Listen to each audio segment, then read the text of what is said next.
Hello student, इस topic में हम लोग बात करेंगे एडाप्टेशन फॉर पॉलिनेशन, यानी प्लांट्स में पॉलिनेशन के लिए जो डिफरेंट एजेंट्स हैं, बायोटिक और एबायोटिक। तो उसमें मेनली बेसिकली हमारे पास क्या है, एबायोटिक में विंड है और वाटर है, जबकि बायोटिक एजेंट में हमारे मेनली इंसेक्ट हैं, है ना। तो प्लांट में क्या एडाप्टेशन होना चाहिए विंड पॉलिनेशन होने के लिए, क्या एडाप्टेशन होना चाहिए वाटर पॉलिनेशन होने के लिए, और क्या एडाप्टेशन होना चाहिए इंसेक्ट पॉलिनेशन के लिए, इसी चीज़ को हमें यहाँ पे डिस्कस करना है। ओके, तो देखिए विंड पॉलिनेशन होने के लिए क्या क्या कंडीशन है। विंड और वाटर दोनों में ये खास बात है कि फीमेल जो स्ट्रक्चर है फ्लावर का यानी स्टिग्मा, वो तो एक जगह है। अब पॉलन ग्रेन जो है हवा में या पानी में रिलीज होगा, तो हवा या पानी में जब पॉलन ग्रेन रिलीज होगा तो बहुत कम चांस है कि वो स्टिग्मा पे पहुंचे एट राइट टाइम, है ना। तो राइट टाइम पे स्टिग्मा पे अराइव हो जाए, इसके चांसेस बहुत कम है। तो इस चांस को बढ़ाने के लिए क्या होगा कि बहुत ज़्यादा अमाउंट में पॉलन ग्रेन बनाना पड़ेगा दोनों जगह पे, चाहे यहाँ का केस हो चाहे यहाँ का केस हो। तो दोनों में एक चीज़ तो कॉमन है कि large number of pollen grain use होगा, ठीक है। Production of large number of pollen grains, तो पॉलन ग्रेन्स का नंबर बहुत ज़्यादा होगा। दूसरा, चूंकि हवा में पॉलन को जाना है, हवा से ट्रांसपोर्ट होना है, तो इसलिए पॉलन जो है वो लाइट वेट होने चाहिए। Pollen must be light weight, ठीक है, हल्के होने चाहिए एंड नॉन स्टिकी होने चाहिए। क्योंकि अगर स्टिकी होंगे तो वाटर करंट जहाँ टकराएगा, जैसे मान लीजिए हवा इस बोट पे टकराएगी, तो अगर पॉलन ग्रेन चिपचिपे होंगे तो बोट पे चिपक जाएंगे, फिर आगे बढ़ेंगे नहीं, है ना। तो इसलिए ज़रूरी है कि वो नॉन स्टिकी भी हो, ठीक। अगला इंपॉर्टेंट बात क्या है, flower must have well exposed स्टेमन and stigma. Flower में मेल फीमेल रिप्रोडक्टिव पार्ट का जो मेन हिस्सा है स्टेमन और स्टिग्मा, वो वेल एक्सपोज होना चाहिए, यानी फ्लावर पूरी तरह से ओपन होना चाहिए, ताकि ऐसा ना हो कि वो पार्शियली क्लोज है और स्टेमन उसी में दबा हुआ, तो आधे पॉलन ग्रेन रिलीज होने के बाद उसी के अंदर ही रहेगा, है ना। तो ऐसा नहीं होना चाहिए। और या पॉलन ग्रेन आ रहा है तो ओवरी कवर्ड है तो उसके ऊपर पहुँच नहीं पा रहा है, तो इसलिए अराइवल ठीक से हो, डिस्पर्सल ठीक से हो, इसलिए आपका स्टेमन और स्टिग्मा दोनों वेल एक्सपोज्ड होना ज़रूरी है, ठीक। इसके बाद अगला इंपॉर्टेंट प्रॉपर्टी में क्या होगा, flower are present in bunch. Flower जो है वो एक एक नहीं होने चाहिए, पूरे बंच में होने चाहिए, ठीक है, ताकि बंच में होंगे तो ज़्यादा चांस है पॉलन ग्रेन रिसीव होने का। जैसे एक फ्लावर यहाँ पे मान लीजिए ऐसे सिंगल एक फ्लावर है, हवा जा रही है तो पॉलन ग्रेन अगल बगल से निकल गया, लेकिन अगर यही बंच में होंगे, कई फ्लावर होंगे, तो सरफेस एरिया बढ़ जाएगा, तो नंबर ऑफ चांस बढ़ जाएगा पॉलन को कैच करने के लिए, ठीक है।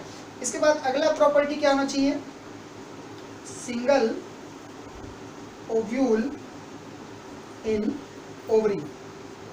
जो विंड पॉलिनेटेड प्लांट्स होते हैं उन प्लांट्स की ओवरी में एक ही ओव्यूल होता है, क्योंकि बहुत रेयर है कि एक ही पॉलन ग्रेन रिसीव हो जाए, तो बड़ी बात है, तो ज़्यादा तो रिसीव होने से रहा, इसलिए जो एक्स्ट्रा ओव्यूल्स बनेंगे उनके फर्टिलाइजेशन का चांस कम हो जाएगा, रिड्यूस हो जाएगा, है ना, तो वो वेस्ट हो जाएंगे। तो इसलिए उस वेस्टेज को रोकने के लिए क्या होता है कि एक ओवरी में एक ही ओव्यूल बनता है, ठीक। और लास्ट प्रॉपर्टी क्या है कि स्टिग्मा जो होगा फीमेल रिप्रोडक्टिव पार्ट का, स्टिग्मा लार्ज होगा, काफ़ी बड़ा साइज का होगा, या फिर फेदरी होगा, ठीक है। फेदरी यानी ब्रांच होगा, क्योंकि बड़ा साइज हो या ब्रांच हो तो सरफेस एरिया स्टिग्मा का बढ़ेगा और वो आसानी से पॉलन को रिसीव कर पाएगा। प्लस स्टिग्मा हमारा फेदरी और लार्ज होने के साथ साथ स्टिकी भी होना चाहिए। स्टिकी इसलिए ताकि जैसे पॉलन ग्रेन टकराए वहीं चिपक जाए, है ना, तो इसलिए स्टिकी भी होना चाहिए। तो स्टिकी मैंने यहाँ लिखा नहीं है, तो स्टिग्मा लार्ज होना चाहिए और फेदरी होना चाहिए, तो इतने एडॉप्टेशन होने चाहिए। एक बार फिर से देख लीजिए, लार्ज अमाउंट में पॉलन ग्रेन का प्रोडक्शन, ठीक है।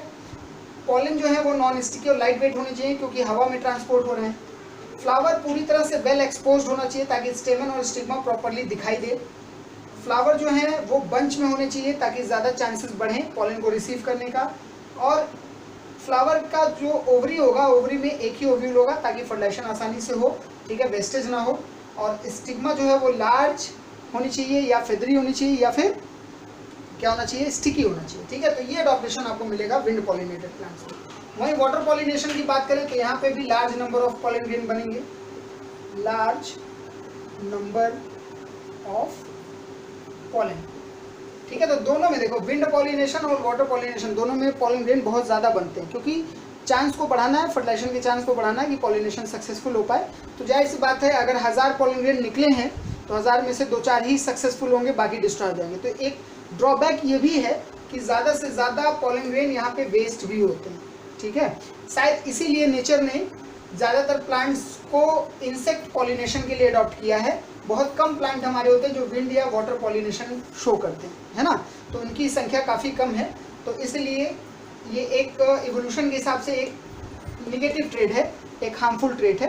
तो और जबकि इंसेक्ट पॉलिनेशन होना एक पॉजिटिव ट्रेड है ना। दूसरा, अब यहाँ पॉलन ग्रेन पानी में रिलीज होगा, तो आप जानते हैं पानी में कोई भी सॉफ्ट स्ट्रक्चर और पॉलन ग्रेन तो जनरली एक सेल के बने होते हैं, यूनिसेलुलर होते हैं। तो पानी में जब वो सेल जाएगा तो डिस्ट्रॉय हो जाएगा, सड़ जाएगा, है ना। तो उससे बचने के लिए क्या होता है, पॉलन को वाटर से प्रोटेक्ट करने के लिए जो पॉलन होंगे, pollen are covered by mucilaginous sheath। ठीक, जैसे एल्गी में म्यूसिलेजिनस शीथ होती है, उसके बॉडी को प्रोटेक्ट करती है, उसी तरह यहाँ पे पॉलन ग्रेन को पानी से प्रोटेक्शन देने के लिए, वाटर से प्रोटेक्ट करने के लिए म्यूसिलेजिनस शीथ होगा, उसका कवर होगा। ठीक है, इसके अलावा क्या होगा, कुछ प्लांट्स में ये देखा गया है कि जो पॉलेंस होते हैं, pollen in some plant are ribbon shaped, ribbon shape, फीते जैसे लंबे होते हैं ताकि पानी में आसानी से स्विम कर पाए। ठीक है, और यहाँ पे भी फ्लावर जो है, फ्लावर वेल एक्सपोज्ड होना चाहिए।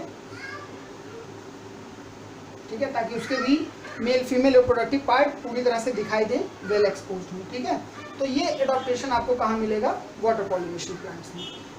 एक दूसरी इंपॉर्टेंट बात क्या है, अब देखिए विंड पॉलिनेशन और वाटर पॉलिनेशन दोनों ही केसेस में, ठीक है, कोई अट्रैक्शन नहीं शो करना है फ्लावर को। इसीलिए इन दोनों केसेस में, चाहे विंड पॉलिनेशन का केस हो या वाटर पॉलिनेशन का केस हो, नो कलर, कोई ब्राइट कलर आपको नहीं मिलेगा फ्लावर में, लाल पीला नीला ऐसा कुछ नहीं होगा, कोई ब्राइट कलर नहीं होगा। एंड नो ओडर, कोई ओडर या स्मेल भी नहीं होगा। ठीक है, तो इसीलिए विंड पॉलिनेटेड प्लांट्स या वाटर पॉलिनेटेड प्लांट से कोई स्मेल आपको नहीं मिलती है। चलिए अब बात करते हैं सबसे इंपॉर्टेंट जो हमारा इंसेक्ट पॉलिनेशन है, उसमें क्या क्या होगा। तो देखिए इंसेक्ट पॉलिनेशन में अब इंसेक्ट को अपने तरफ अट्रैक्ट करना है।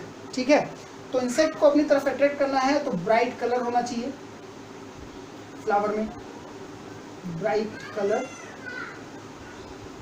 एंड इंटेंस स्मेल, काफ़ी कलरफुल होने चाहिए और तगड़ा स्मेल होना चाहिए, इंटेंस स्मेल होना चाहिए ताकि इंसेक्ट उसकी तरफ अट्रैक्ट हो सके, है ना। लेकिन वहीं कुछ ऐसे इंसेक्ट पॉलिनेटेड प्लांट हैं जो रात में खिलते हैं, जिनमें फूल रात में आते हैं, नाइट ब्लॉसम शो करते हैं। तो नाइट ब्लॉसम प्लांट में अगर फ्लावर हमारा ब्राइट कलर होगा, ब्लू रेड इस तरह का होगा, तो नाइट में इंसेक्ट को नजर नहीं आएगा। इसलिए नाइट ब्लॉसम प्लांट में वाइट कलर के फ्लावर आपको मिलेंगे, है ना। तो night blossom plant have white flower. ठीक है, उनमें वाइट फ्लावर आपको मिलेगा और इंटेंस स्मेल तो रहेगी, बहुत तेज स्मेल करते हैं, है ना। इसके अलावा और क्या होता है, नेक की इंसेक्ट जो है वो अट्रैक्ट तो होगा, लेकिन अट्रैक्ट होकर के जाएगा क्यों, क्योंकि उसको वहाँ कुछ फूड चाहिए, है ना, एक रिसोर्स चाहिए, फूड चाहिए। तो जो फ्लावर उसको फूड प्रोवाइड करता है, वो फ्लावर की तरफ से एक रिवॉर्ड होता है, एक पुरस्कार होता है, एक रिवॉर्ड होता है उस इंसेक्ट या पॉलिनेटर के लिए, है ना। तो फ्लोरल रिवॉर्ड क्या है, नेक्टर, फ्लावर में नेक्टर होना चाहिए जो इंसेक्ट उसको कंज्यूम कर सके, and pollen, nectar and pollen are floral reward. ठीक है, नेक्टर और पॉलन क्या है, एक फ्लोरल रिवॉर्ड है, ठीक है, फ्लावर की तरफ से उस पॉलिनेटर के लिए जो आसानी से आए और पॉलिनेशन कराए और बदले में नेक्टर और पॉलन पे फीड करके उसका अपना भी न्यूट्रिशन मिले, है ना। तो ये चीज़ें होनी चाहिए। इसके अलावा क्या होना चाहिए, यहाँ पे भी फ्लावर बंच में होना चाहिए। ठीक है, flower must be in bunch. अगर फ्लावर छोटे छोटे हैं या मीडियम साइज के हैं तो वो बंच में होंगे, अगर बहुत बड़ा फ्लावर है तो सिंगल होगा, जैसे लोटस का केस है, लेकिन जनरली बंच में ही होते हैं यहाँ पे भी फ्लावर। तो ये इंपॉर्टेंट प्रॉपर्टीज होनी चाहिए, ठीक है। इसके अलावा पॉलन में एक चीज़ और होना चाहिए, पॉलन हैज़ पॉलन किट। बहुत सारे इंसेक्ट पॉलिनेटेड प्लांट्स का जो पॉलन ग्रेन होता है उसके ऊपर ऑयल की कोटिंग होती है सरफेस पे, तो सरफेस पे जो ऑयल की कोटिंग है उसको हम लोग पॉलन किट बोलते हैं, ठीक है। और पॉलन किट भी जो इंसेक्ट है उसके लिए एक न्यूट्रिटिव मटेरियल का काम करता है, तो उस न्यूट्रिटिव मटेरियल का होना भी ज़रूरी होता है। तो ये सारी चीज़ें हैं, ठीक है। वहीं पे कुछ ऐसे भी इंसेक्ट हैं जो नेक्टर या पॉलन को कंज्यूम कर लेते हैं लेकिन पॉलिनेशन नहीं कराते हैं, ठीक है। तो ऐसे इंसेक्ट जो नेक्टर या पॉलन को कंज्यूम कर लें और पॉलिनेशन भी ना करें तो उनको हम लोग क्या बोलते हैं, नेक्टर रॉबर्स या पॉलन रॉबर्स, ठीक है। तो कुछ ऐसे भी इंसेक्ट हैं, याद रखिएगा, जिनको हम लोग क्या बोलते हैं, नेक्टर रॉबर्स। तो नेक्टर रॉबर वो होते हैं जो नेक्टर कंज्यूम कर लेंगे फ्लावर में से लेकिन पॉलिनेशन नहीं कराएंगे, जैसे मेल मॉस्किटो प्लांट सैप ले लेते हैं, नेक्टर ले लेते हैं लेकिन पॉलिनेशन नहीं कराते हैं। बहुत सारी चींटियों की प्रजातियां हैं, है ना, आंट्स की स्पीसीज है, वो भी ऐसा करती है। तो बहुत सारे इंसेक्ट हैं जो नेक्टर पी जाते हैं लेकिन पॉलिनेशन नहीं कराते, तो उनको हम लोग नेक्टर रॉबर्स बोलते हैं, ठीक है। तो ये बेसिक एडॉप्टेशन आपको इन सभी वैरायटी के प्लांट्स में आपको देखने को मिलेगा, ओके।